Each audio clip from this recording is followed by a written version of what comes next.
How's it going, guys? Today I will be reviewing a movie for you guys, and this film is called Me and Earl and the Dying Girl.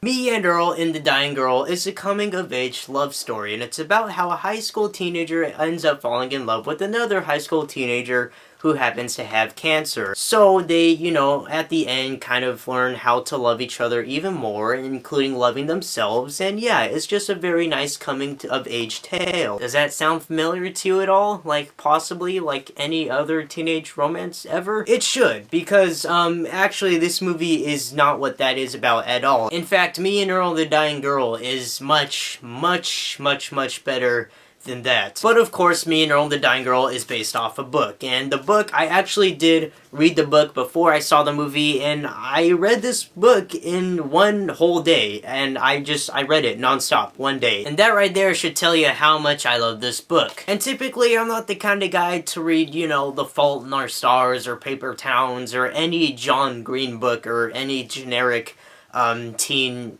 coming-of-age book story thing. They're all the same to me. I personally, I don't like them. I'm not very interested in them. But like I said, Me and Earl the Dying Girl is much different than any other of those books. And I'm gonna tell you why this is different from the others, and why every single one of you needs to check out this book and this movie. Or either one, it really doesn't matter. But Me and Earl the Dying Girl is directed by Alfonso Gomez-Rejon, who actually is the director of several of the American Horror Story episodes, and also directed the recent slasher film, The Town That Dreaded Sundown. And just out of nowhere, out of the blue, he went and directed Me and Earl the Dying Girl, which is a very visually pleasing film, by the way. Me and Earl and the Dying Girl, if you guys have not heard of it, it's a story about a high school student named Greg.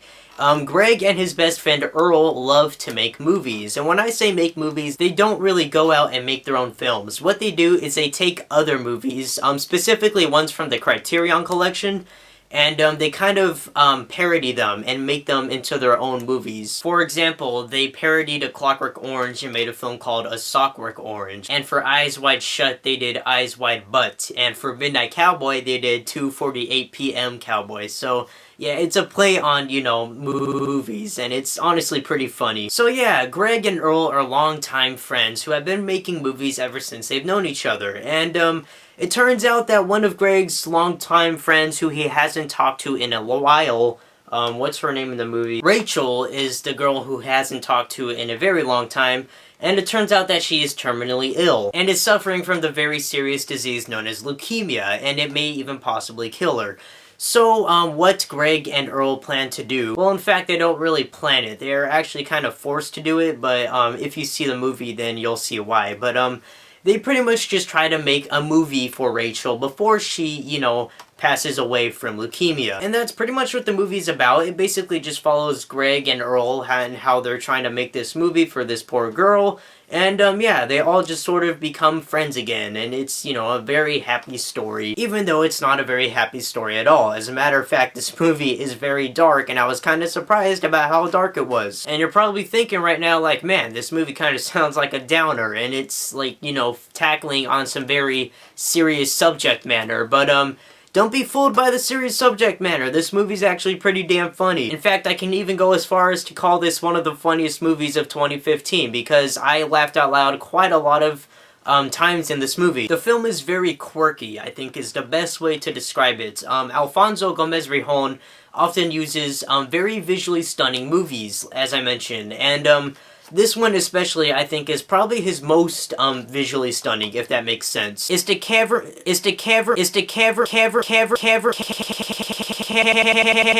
camera movement and the very fast-paced editing is really what makes this movie stand out from others, and like I said, it's really what makes the film quirky. And what I absolutely love about this film is that it's kind of surreal in some moments. Like, it's kind of like you're watching like a David Lynch movie. Not in that there's a deformed alien baby and a chipmunk girl at a nuclear plant who sings to you in heaven everything is fine. I just mean, like, it's surreal. Like, there's a lot of very surreal moments in the movie. And there's a lot of these very unique and cute animated cutaway scenes. And it's just very interesting and unique the way the movie tells the story. story. And that's really my favorite thing about this movie, honestly, is just how they, you know, created this story. And I think, honestly, this is the perfect way to tell a story, you know, from the book. It's like, it's exactly what I imagined. Thomas Mann plays the lead character in this film, Greg, and he does an amazing job as always. And, RJ Seiler plays Greg, Olivia Cook plays Rachel, and Greg's parents are played by Nick Offerman and Connie Britton, and Rachel's mom is played by Molly Shannon. So you kind of have,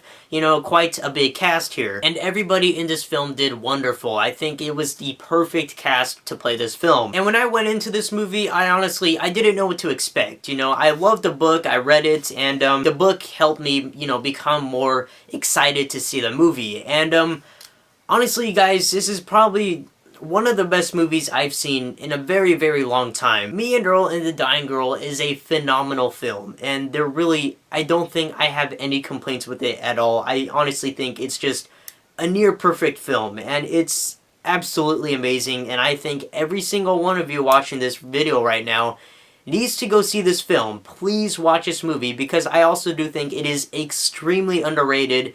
And it's really sad to see how movies like The Fault in Our Stars get so much praise from all these, you know, teenage girls who love John Green, and they think it's just such a fascinating story. But then sadly, movies and books like Me and Earl the Dying Girl just go completely unnoticed, and nobody has heard of this story. And it's just, it makes me sad to know that this is such an amazing film and that there's barely anyone out there, you know, talking about this movie. Why didn't this movie get as much praise as The Fault in Our Stars did? It's a far better film, it's a far better book, it's far better everything. Which is why I'm telling every single one of you to please go out and support this film and just watch it. I assure you, you will love it, and if you don't, then whatever, that's just you. But, yeah, the movie, it's great. I really don't know what else to say about it. The acting was wonderful. The film was very, very well made. Definitely one of the most well-made movies of 2015.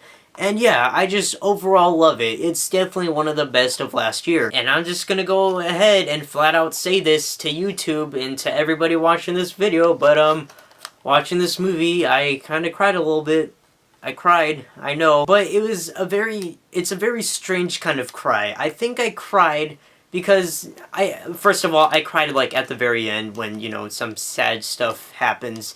And, I cried because it was very sad, but not only that, it was honestly just a big blend of emotions. Like, it wasn't just, you know, me being sad, it was also me being kind of happy, and, you know, like, all those, you know, emotions I felt throughout while watching this movie just kind of all let out at the end. And it's just a mix of everything, of, you know, kind of my love for the movie, kind of, like I said, how sad it is, you know, how funny it is, just pretty much just how much I really enjoy this film. But because of the fact that I did cry, doesn't mean that you are going to cry. In fact, I highly doubted that anybody watching this video is gonna cry while watching this movie. So don't expect to be watching, like, you know, the saddest movie you will ever see, because that's not what it is at all. Like I said, it's very humorous, it's very, there's a lot of funny parts in it, and as for me personally, I don't know what it was, but I cried, I did. And I rarely ever cry in movies ever. In fact, I don't think I've ever even really cried in a movie before. It was kind of weird. It was a very weird experience for me, because I don't ever cry in movies, and I was just kind of watching it like, yep, okay, my eyes are watering a little bit, but I'm not gonna cry, not gonna do it. Oh, okay, well, now I'm crying, and I don't know what to do. And like I said, I don't think there's really anything wrong with it that I found personally. I think it is a near perfect film, and personally one of my favorites of 2015. So yes, guys, I would highly recommend all of you to check out the movie, and of course check out the book as well if you love reading. It doesn't matter if you're a fan of horror, if you're a fan of comedy, if you're a fan of just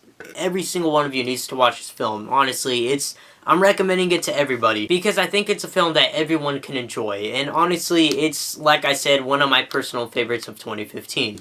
And before you judge me for praising this silly coming-of-age story, which was based on a young adult novel and just seems like a very generic teenage story, just watch the movie for yourself. Believe me, it is great. And overall, I am going to give Me and Earl and the Dying Girl a 4.5 out of 5. I loved this movie, and hopefully you will love it as well. I am, like I said, highly recommending it to everyone. It's a great film made by great people, and it stars great actors, and there's really, I don't think, any complaints that I have with it. Actually, one thing I forgot to mention is that the movie is just a slight bit different from the book, so if you read the book, don't expect it to be, you know, word for word a remake of the book, because it's not. There's actually some stuff that's very, very different from the book, and I gotta say, I kind of like the movie just a little bit more, just because I feel like the movie has a little bit more heart to it, because I think the book it's a lot more dark, and there's a lot more dark humor in it, and the book itself just kind of doesn't take itself very seriously, and there's never really a moment in the book that kind of makes you feel sad. It's just, like I said, it's kind of just non-stop a very dark and bleak story, but at the same time, also kind of funny. And what I love about the book is that it tends to break the fourth wall quite a lot, and I love that when books and movies do that. But the movie is very different in that it's actually kind of a little bit more emotional and seems like it has a little bit more of heart to it. And, yeah, I think I might like the movie just a tad bit more. But yeah, guys, I think I'm done talking about this movie now. I'm just gonna kind of let you go. I know I've been talking about this for a long time, but yeah, so I'm done. You can leave now. Be free. Just go out and watch more YouTube videos or whatever you do in life. I don't know what you do. And that is it. Thank you guys so much for watching this review. I am Jacob Palacio, and I will see you guys later.